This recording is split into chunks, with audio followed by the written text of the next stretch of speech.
Dear student अस्सलाम वालेकुम। जैसा कि आज से हम matric class means 10th class की केमिस्ट्री स्टार्ट करेंगे जो कि सिंध बोर्ड का न्यू बुक है। लेकिन सबसे पहले इस चैनल को सब्सक्राइब करें ताकि मज़ीद लेक्चर्स आपको देखने और सुनने को मिले।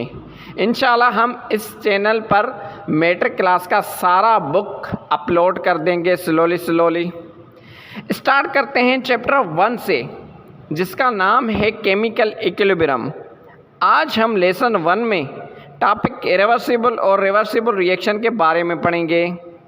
इरिवर्सिबल रिएक्शन वो रिएक्शंस होते हैं जिनका रिएक्टेंट कंप्लीटली कन्वर्ट हो जाता है प्रोडक्ट में और रिएक्शन कंप्लीट हो जाती है।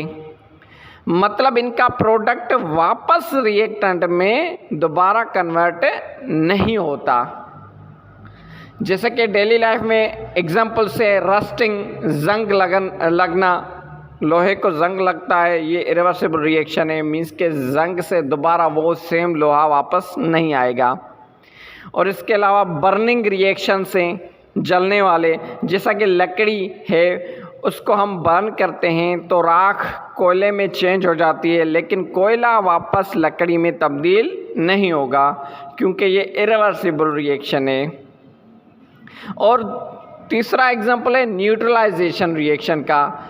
जैसे एसिड बेस के साथ रिएक्शन करता है तो साल्ट और वाटर बनाएगा, लेकिन वापस साल्ट और वाटर रिएक्शन करके एसिड और बेस नहीं बनाएंगे क्योंकि ये इरिवर्सिबल रिएक्शन है।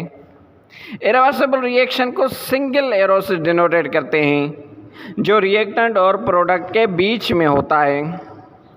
नाउ रिवर्सिबल रिएक्शन, ये वो रिएक्शंस होते हैं जिनका रिएक्टेंट प्रोडक्ट में और प्रोडक्ट वापस रिएक्टेंट में ईजिली कन्वर्ट हो जाता है। मतलब रिएक्शन कंप्लीट नहीं होती, रिएक्टेंट से प्रोडक्ट, फिर प्रोडक्ट से वापस रिएक्टेंट, इसीलिए हम इनको रिवर्सिबल रिएक्शन कहते हैं।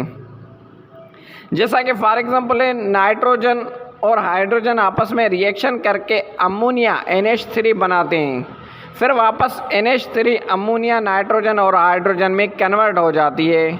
मतलब रिएक्शन स्टॉप या कंप्लीट नहीं होती। रिवर्सिबल रिएक्शन को शॉर्ट डबल एरो से डिनोटेट करते हैं जो रिएक्टेंट और प्रोडक्ट के दरमियान में होता है। तो ये था आज का शॉर्ट टॉपिक इरिवर्सिबल और रिवर्सिबल रिएक्शन। तो ये था मैट्रिक की केमिस्ट्री का लेसन 1। नेक्स्ट हम लेसन 2 अपलोड करेंगे। Thank you.